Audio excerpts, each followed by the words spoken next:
Well, this is not going well.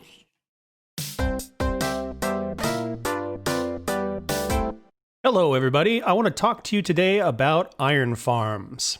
So I remember the first time I ever saw an iron farm, and I think it was something that Tango Tech built. It was a giant mammoth thing with hundreds and hundreds of doors and dozens of villagers, and it was way up in the sky, and it seemed like I would never be able to build an iron farm. And then I discovered that you could make smaller versions.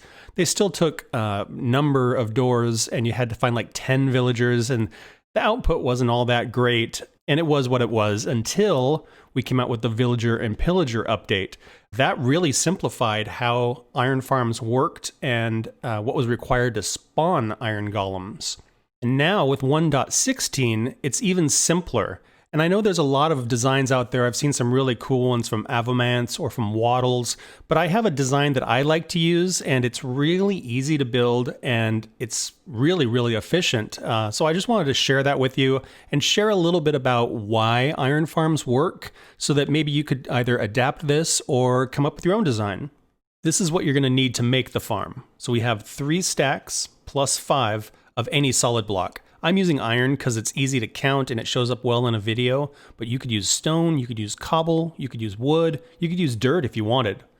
We have 3 glass, 59 slabs, 12 brick wall, 3 signs, and 5 fence gates. These can be made out of any material that you like as well. We have ourselves 2 hoppers and a chest. The chest is going to be our output. You can, of course, create a storage system or a sorter. We're just going to use a chest here. We have 6 torches, 3 beds, any color you like.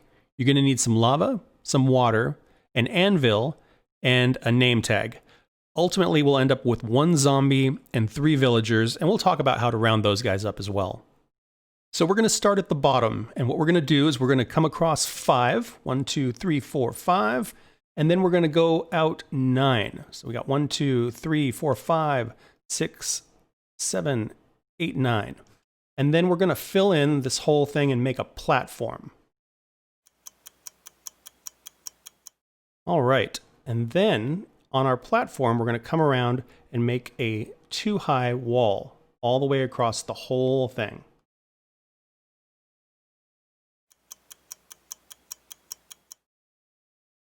Now that we have this, I recommend you go ahead and just slab the top. We will end up with some lava inside this thing, but it still doesn't create enough light to prevent spawning, and we don't want stuff spawning up here.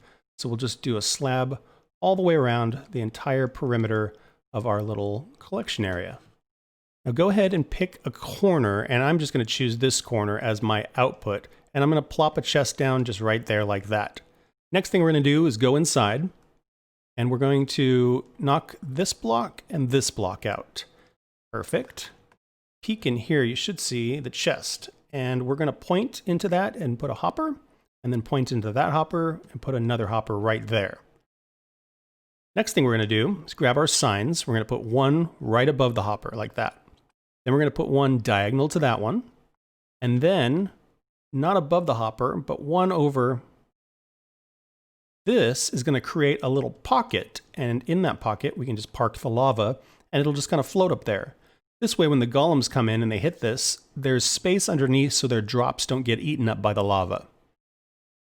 Finally, we're going to go into the opposite corner, and we're going to just plop down one little thing of water there, and you'll see that it starts here and it just flows across to the opposite corner. Our next step is to come to one of the edges. Doesn't matter really which one. And we're going to place down some temporary blocks. So right in the center, we're going to start here and we're going to come up 16 blocks. I know that seems like a lot, but once we get to the part where I explain how the farm works, I'll explain why we're going up so high here. So we got 1, 2, 3, 4, 5, 6, 7, 8, 9, 10, 11, 12, 13, 14, 15, 16. Just like that. And these are temporary blocks. You can leave them if you want to create something a little more structural, or you can just knock them out when we're done. Right above the pool we've created, we're going to come out 1 block, and then we're going to create a 5 by 5 platform. So that's 1, 2, 3, 4, 5, and then we're going to just fill this whole thing in like that. So we end up with a square that is 5 by 5. I'm going to go ahead and knock these blocks out here just so we get those out of the way. And so now we have a little collection area and this platform up above us. Next step is to come to the back of this platform, and we're going to come out 1, 2, 3, 4, 5, 6. There we go. And then we're going to make this 3 wide. So we'll put another strip of blocks down that side and another strip of blocks down this side. Right here where they connect, we're going to build a little wall like that. And then we're going to bring this little wall all the way around our little platform here. Just like that. Next thing we're going to do is we're going to build up a 2-high wall on our little box we're creating here. So we'll come around. Only part that we're going to skip is right around the front here. We're going to leave a little window right here facing our platform. And then we'll just finish this wall up. Now we have a little box and a little platform. We're going to go inside our little box and we're going to come back 1, 2, 3 blocks. And on the 4th one, we're going to put a little strip across there and then across here. We have a little pocket right in there as well. Next thing I recommend you do is just put slabs across the top. We don't want golems spawning up here because they'll just sit up here and camp, and that will ruin our farm as far as rates and all that. So we're just going to go ahead and get this situated. Perfect. We're going to grab our brick walls, and right on the side here, we're going to put one, and then we're going to just come down the side till we're flush with our platform. 6 of them on each side here. So that's 1, 2, 3, 4, 5, 6, just like that. We're going to put a temporary block right on the front, and then we're going to grab our fence gates. We're going to park one right on the front there, knock out our temporary block, and then what we're going to do is just put 2 more on each side. So we got 1, 2, 3, 4, 5. Then we want to open all these guys up. Awesome. So it should be looking like this. Our next step is just put some water across the back of our platform here. Let's go ahead and go inside here, and we're going to grab those glass blocks and put them 1, 2, 3. These guys are optional. I just like to be able to see inside the farm, but if you want these to be solid, you can do that. We're going to grab our beds and we're going to put them facing the platform out there, 1, 2, 3. And then we're going to put torches along the foot of our bed here. We're also going to put torches in our little pocket we've created here, 1, 2, 3.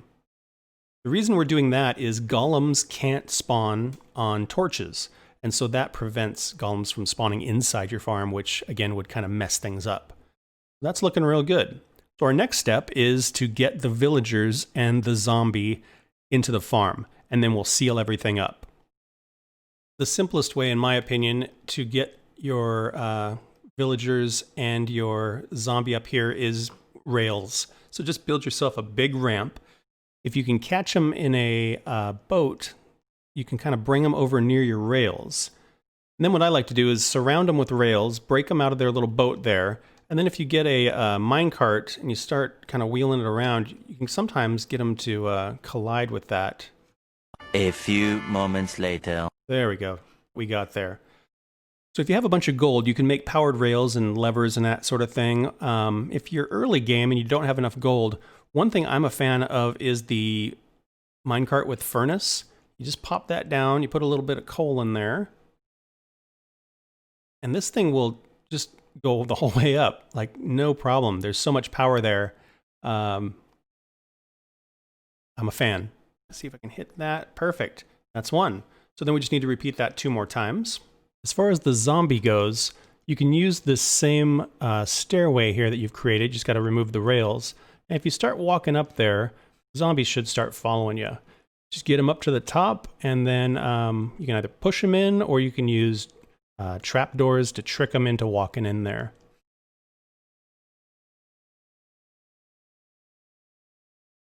Just like that. So now we just need to remove our little stairway here and then seal up the top, and that is the farm completed. We'll grab our name tag and let's see, we will call him Billy. Perfect.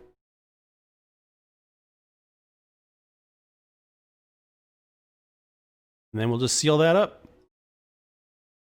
So how exactly does this thing work? Well, we have 3 villagers and a zombie trapped in there.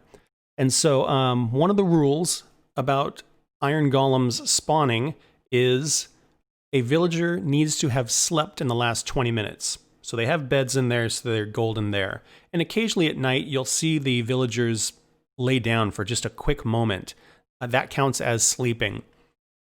So the next thing that happens is if a villager sees a zombie, it becomes panicked. And if a villager is panicked and there are 2 other villagers nearby, then they will spawn an iron golem. Now the third rule is they'll only do this if they haven't seen a golem for 30 seconds. And what seen a golem means is have the villagers detected a golem within 16 blocks of themselves. That's why we have such a big drop here, is to get them out of that detection area so that cooldown of 30 seconds can refresh faster. Similarly, the reason I made this 5 blocks rather than 8 is it actually shaved about a second off of the time that they would drop, and I was ending up with a lot more iron when I shortened this. Just like that, you'll see sometimes where golems will spawn partially inside of a solid block, and that's why I used walls here, is because I didn't see that happening with the walls. With solid blocks, occasionally they would spawn halfway into it and they would just sit there for a few seconds. The whole deal here is we want to get them flushed out and down there as quick as we can so these guys can count their 30 seconds and then spawn another golem. Now, if you could get an iron golem to spawn every 30 seconds, you could probably expect about 400 iron per hour. I ran this thing for a little bit, and I was finding I was getting between 350 and 375 iron per hour, and I think that's pretty awesome. If you're running a single-player world, this is going to be perfect. You're going to have plenty for hoppers, for rails, you're going to have enough for a beacon, all of that. Now, if you're in a multiplayer world, or you're working on a project where you just need a ton of hoppers, or you're building something out of iron blocks, you might want to put more than one of these little modules in your world. And basically, this is all you need to know. Let's say this is our first module that we built here. If you want to put another one next to it, our villager is going to be right here, and then we need to come out 16 blocks. Here's the first place that an iron golem could be. So we just want to make sure that there is 16 blocks between the villager and the iron golem, just so that this villager is not detecting that iron golem and resetting that 30-second timer. So it's basically 15 blocks between 2 farms. Now, if you want to put them back to back, the last place that a villager could be would be right here. And then we come all the way out here, and the first place that an iron golem could be would be right here. And so that's our 16 blocks. So basically, there is 6 blocks between the 2 farms here. And that keeps these golems from resetting these guys and these golems from resetting these guys. The only bummer with back-to-back is you then have 2 collection areas. Conversely, if you want to put them face-to-face, there is a little bit more distance here, because again, our villager will be right here, and then first place that a golem could be would be right here, so we have 16 blocks there. Between these fence gates and these fence gates, there are 9 blocks of air. And you could combine your 2 collection areas into one big collection area, get a little bit creative with that sort of situation, and then have farms facing each other. So those are your design choices there. You can put them back to back, put them side by side, put them face to face, all of the above, and create yourself multiple modules. Well, I hope you guys found this interesting. As you can see, iron farms are not as complicated as they used to be. It's really simple to design, to optimize, to really make it your own. So I encourage you to play around with this and see if you can come up with something better.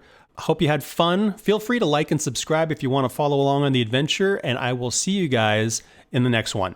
Bye-bye.